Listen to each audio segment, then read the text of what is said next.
All right, so welcome to another deep dive. Today, we're going to be tackling an Italian philosopher, someone you might not know, Nicola Abbagnano. Oh, interesting. Yeah, Nicola Abbagnano, and we've got these excerpts from a text that's like all about him, so let's just kind of dive in and see what we can learn. Sounds good. Have you ever, when you think about philosophy, it's like all these dusty old ideas? Yeah. Well, Abbagnano actually dedicated a big chunk of his work to the history of philosophy, even wrote a whole book on it, but he had a slightly different take on it. So what's really fascinating about Abbagnano is that he saw philosophy as this living conversation, not just a static collection of facts. Huh. He actually said, and I quote, "The history of philosophy is the history of the problems of philosophy."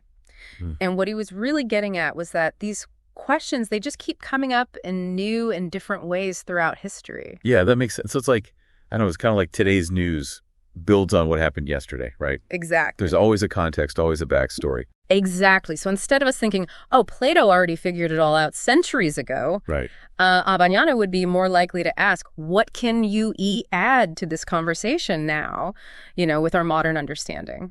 I like that. Okay, so philosophy as a constantly evolving dialogue, that's pretty neat. But what about actually knowing things? Was Abbagnano like just accepting anything anyone says? Not at all, not at all. He went really deep into epistemology, which is, the study of how we know things. Right. And one of the key things he did was he made this distinction between what he called formal truth and material truth. Okay. Formal truth, that's kind of like a perfectly logical argument, like all the pieces fit together perfectly. Right. But material truth, that's about whether or not that argument actually matches up with reality, what's really going on. Oh, okay. So it's like if a tree falls in the forest and no one's around to hear it, doesn't make a sound. Yeah, exactly. Yeah. So, formally, sure, there are sound waves. But materially, can we really know for sure unless we're there to observe it? You got it. And Abbagnano argued that we actually need both, right? Logic is super important, but we can't get so caught up in like our theories and abstractions that we forget to check if they actually hold up in the real world. Right. And I think that's especially relevant today, with all the information overload that we're constantly facing. Yeah, for sure. How do we even know what's true anymore with all the news and opinions flying around? And that's where Abbagnano's emphasis on reason really comes in. He really saw reason as the key to ethical action, like not blind faith, not just going with the flow or what people tell you. Okay, so even though he was all about philosophy, constantly evolving and changing, he still thought there were some like solid principles that we could use to guide our actions. He did, absolutely. Interesting. He believed that ethics were rooted in like our human nature and the choices that we make. But instead of just blindly accepting, traditional rules or whatever we're told, right, he said that we actually have to use reason to figure out what's truly right and wrong, kind of like constantly updating our moral compass, you could say. That makes sense. Yeah, so we can't just blindly follow what we were taught. We actually have to think for ourselves. Exactly. That's great. So how did Abbagnano's views, compare to some of the other big thinkers of his time in Italy? Was everyone kind of on the same page? Not exactly. There were a couple of other big figures that come to mind, like Benedetto Croce and Antonio Gramsci. Okay, yeah. These guys were like giants of Italian thought. Yeah. But they approached things very differently from Abbagnano. Well, Croce, for example, he was an idealist. Okay. He saw history as this grand unfolding of spirit, like these big abstract ideas were driving everything forward. So Croce was kind of up in the clouds with these big concepts, Yeah. and Abbagnano was more down to earth, focused on how these ideas actually work in practice. Mm-hmm. You could say that Abbagnano was much more about analyzing specific arguments, testing those arguments against evidence. He wasn't against big ideas, Right. but he wanted to make sure that they were grounded in reality. I see. What about Gramsci? Now, he was all about, like, power structures and social change, right? Right. Gramsci, being a Marxist, was deeply concerned with these social and political forces, how ideology really shapes our lives. Yeah. Now, Abbagnano didn't ignore these things altogether. Right. But his main focus was always on that bigger philosophical picture. So while Gramsci might be, like, analyzing a specific political movement or something, Right.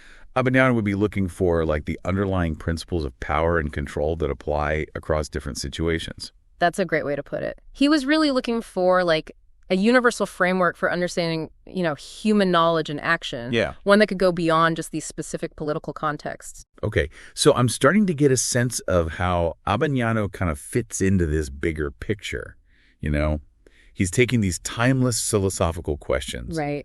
and applying them to the world around him. Yeah. But in a way that's really rooted in reason and real world observation. Exactly. And what's really interesting is that he doesn't just stop there. Yeah. He goes on to develop his own unique take on existentialism, Ooh, really? which might surprise you.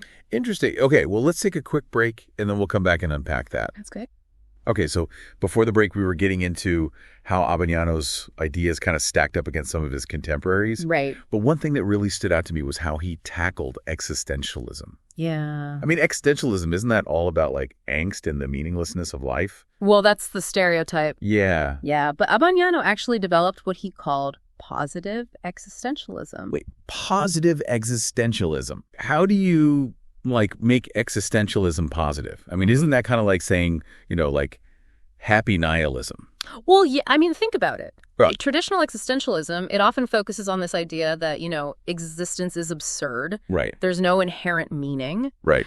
And yeah, that can lead to a sense of despair. Right. Right. But Abbagnano, he kind of flipped that on its head. He said, okay, well, because there's no preset meaning, we get to create it. Oh, so instead of feeling lost because there's no answer, Yeah. we get to be the ones who write the answer. Exactly. He saw that lack of inherent meaning not as this burden, Right. but as a source of freedom Okay. and responsibility. Okay, so I see how that could be empowering, but also kind of terrifying, Yeah. If we're truly free to define our own values, where do we even start? That's where reason comes back in. Right, okay. Remember how we talked about Abbagnano's emphasis on reason in ethics? Yeah, yeah. It's the same idea here. We have to use reason to guide our choices, to consider the consequences, Right. and to really try to create values that lead to a fulfilling life, both for ourselves and for others. So it's not just about do whatever feels good. It's about making thoughtful choices that actually contribute to something bigger than ourselves. Exactly. It's about taking ownership of our freedom Okay. and using it to create a life of meaning and purpose. That's pretty powerful. It's instead of waiting for someone else to give us meaning, Right. we get to create it ourselves. It almost makes me think of an artist facing a blank canvas, Yeah. a little bit daunting, but also full of possibilities. I love that analogy. And it really captures, I think, that optimistic spirit of Abbagnano's existentialism, Yeah. It's not about denying the challenges of existence. It's Right. about confronting those challenges with a sense of agency and hope. That's so much more appealing than the doom and gloom version of existentialism. And it seems like it ties back to what we were talking about earlier with Abbagnano's focus on how we know things, Yeah. how we make ethical choices. Yeah. It's all connected. Absolutely. All of his ideas, they form this coherent whole, like a framework for thinking about how to live a meaningful life in a world that often feels, confusing and uncertain. Yeah, it's almost like he's providing a toolkit for navigating modern life. Yeah. With all the information overload and this constant pressure to figure out who we are and what we believe in. Uh-huh. Abbagnano gives us, some practical tools to kind of make sense of it all. And I think that's one of the reasons why his work is still so relevant today. Yeah. He wasn't just theorizing in some ivory tower. Right. He was actually grappling with those same fundamental questions that we all face, as human beings. So how do all these pieces fit together? How can we take Abbagnano's ideas and actually apply them to our lives? Well, I think it starts with that commitment to reason Oh. and critical thinking. Right. Abbagnano reminds us that we have the power to question things, to analyze them, Yeah. and to form our own judgments, based on evidence and careful consideration. That sounds especially important today Yeah. with all the misinformation and fake news that's, floating around. Exactly. We can't just blindly accept what we see or hear. Absolutely not. We need to be able to sift through all that noise and figure out what's actually reliable and trustworthy. Yeah. And that ability to think critically, that's really the foundation for making ethical choices, Okay. for figuring out what kind of life we actually want to create. So it's about like recognizing our own agency, Yeah. our ability to choose, Right. and then using that agency to create something meaningful, Yeah. for ourselves and for the world around us. That's it. It's about taking responsibility for our choices, for our actions, and for the kind of impact that we want to have on the world. Wow, I'm starting to see why you called Abbagnano's existentialism, positive. Yeah. It's not about, giving in to despair or nihilism. Right. It's about using our freedom to actually build a better future, for ourselves and for future generations. Yeah. And it all starts with, recognizing the power we have to make choices, Yes. to think critically, and to act ethically. Beautifully put. And there's so much more to unpack here, but I think it's worth emphasizing that Abbagnano, he wasn't working in a vacuum. Right. He was deeply engaged with the history of philosophy, seeing himself as part of this, long and ongoing conversation. All right, so we're back, wrapping up our deep dive into the world of Nicola Abbagnano. Yeah. I got to say, this has been like a lot to take in, It had. but in a good way. It's like a mental workout. It is Abbagnano. He didn't shy away from those big questions. No, he didn't. But that's what makes him so fascinating, right? Right, exactly. And before the break, we were talking about how he really saw himself as like a part of this ongoing philosophical conversation, Yeah. stretching back centuries. It goes way back. And I know that Abbagnano was particularly interested in the history of philosophy, didn't he? Like write a whole multi-volume work on it? He did a massive 3-volume history of philosophy, Wow. which shows you how seriously he took it. So it wasn't just like a philosophy for dummies kind of thing. No, not at all. Not at all. Okay. He brought that same kind of dynamic perspective that we were talking about earlier, seeing history as this living process of ideas evolving and influencing each other. So instead of just like listing off who said what, Right. he was trying to understand like why they said it, Yeah. what problems they were grappling with, Exactly. how their ideas built on what came before. Exactly. He believed that to really understand a philosophical idea, you can't just isolate it. You have to see how it fits into the bigger picture of the philosophical conversation. Like what led up to it, what it was responding to, what impact it had on what came after. It's like each philosopher is adding a brushstroke to this, like giant canvas. Yeah. And to really appreciate their contribution, you got to see the whole painting. That's a great way to put it. Yeah. And Abbagnano was a master at, tracing those connections. Okay. Showing how ideas flow across time and cultures, even when they seem really different on the surface. That makes me think about how we were comparing Abbagnano to Croce and Gramsci earlier. Yeah.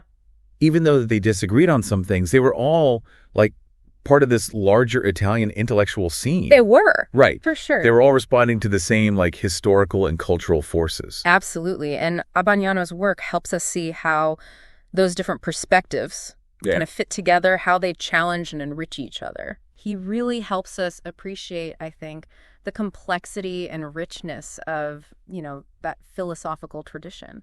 So when we look back at Abbagnano's legacy, what would you say is like his most lasting contribution to philosophy? Yeah. What's like the one thing you'd want listeners to remember about him? That's a tough one. There's so much. Yeah. But I think, for me, it's his commitment to clarity and rigor. Okay. He's a brilliant scholar, obviously. Yeah. But he also had this incredible ability to, make complex ideas accessible to a wider audience. So he wasn't trying to like intimidate people with jargon or, obscure references. No, he wanted to make philosophy Okay. something that anyone could engage with. Yeah, he believed that philosophy shouldn't be locked away in ivory towers. Exactly. It should be something that everyone can use to make sense of their lives and, the world around them. And his writing, I think, really reflects that. It's clear, it's engaging. Yeah.